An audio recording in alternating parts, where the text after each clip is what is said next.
नमस्कार, जय महाराष्ट्र. तर आज आपल्या महिला व बाल कल्याण विभाग मंत्री अदितीताई तटकरे यांच्या फेसबुक अकाउंटवरनं एक पोस्ट शेअर केलेली आहे.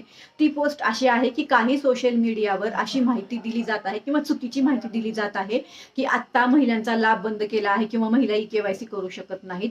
तर त्यांचं असं म्हणणं आहे की सध्या पोर्टल सुरू आहे आपल्याला ई-केवायसी करायला, म्हणजे सर्व महिला पोर्टलवर ई-केवायसी करू शकतात आणि सर्वांसाठी जे आहे ते 31 मार्च ही शेवटची तारीख आहे असं त्यांनी दिलेलं आहे. पण तुम्हाला सगळ्यांना माहिती आहे, मला पण माहिती आहे की आपण आता फक्त ई-केवायसी कुठली करत आहोत, तर ज्या महिलांची ई-केवायसी चुकली होती त्या महिला सध्या ई-केवायसी दुरुस्ती करू शकतायत.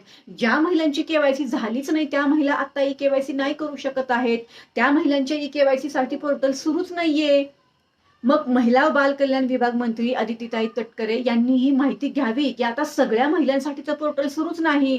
मग कसं काय ही पोस्ट शेअर झालेली आहे? थोडंसं ताई साहेब इथं काहीतरी आपली मिस्टेक होत आहे किंवा काहीतरी गैरसमज होत आहे. फक्त ई-केवायसी दुरुस्तीसाठी पोर्टल सुरू आहे.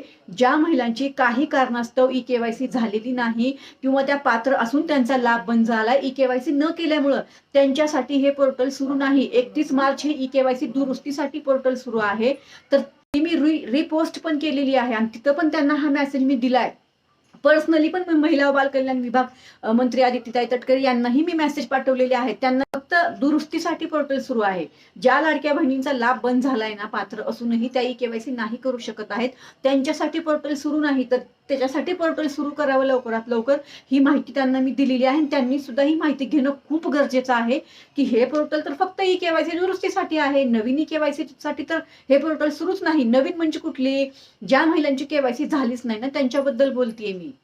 तर ह्याच्यामध्ये अपडेट येणं खूप गरजेचं आहे. तर आज ती अपडेट आली आणि त्यांनाही मी त्या पोस्ट शेअर केलेल्या आहेत. मला असं वाटतं त्यांच्यापर्यंत ती माहिती पोहोचलेली आहे. लवकरात लवकर तात्काळ आमच्या या महिलांसाठी हे पोर्टल सुरू करण्यात यावं, हीच मी आता या व्हिडिओच्या माध्यमातून महिला व बाल कल्याण विभाग मंत्री अदितीताई तटकरे, त्याचबरोबर आपल्या दोन्हीही राज्याचे आपले लाडके भाऊ म्हणजेच आपले मंत्री साहेब देवाभाऊ आणि उपमुख्यमंत्री एकनाथ शिंदे साहेब, या दोघांनाही मी या ठिकाणी विनंती करते की हे पोर्टल ज्या महिलांची केवायसी झाली नाही त्यांच्यासाठी लवकरात लवकर चालू करण्यात यावे, ही आपणास मी वारंवार विनंती करत आहे. कृपया आपण या आमच्या सर्व लाडक्या बहिणींची दखल घ्यावी आणि त्यांचा लाभ परत सुरू होईल जर त्यांनी केवायसी केली तर. पात्र नसतील तर लाभ नका देऊ, पण केवायसी करण्याची संधी तर आम्हाला समान द्या, असंच या महिलांचं म्हणणं आहे. मला असं वाटतं ही माहिती सर्वांना समजली असेल. तुमची केवायसी झाली नसेल तर नक्की कमेंट करा, तुमचं मत व्यक्त करा. धन्यवाद. जय हिंद, जय महाराष्ट्र.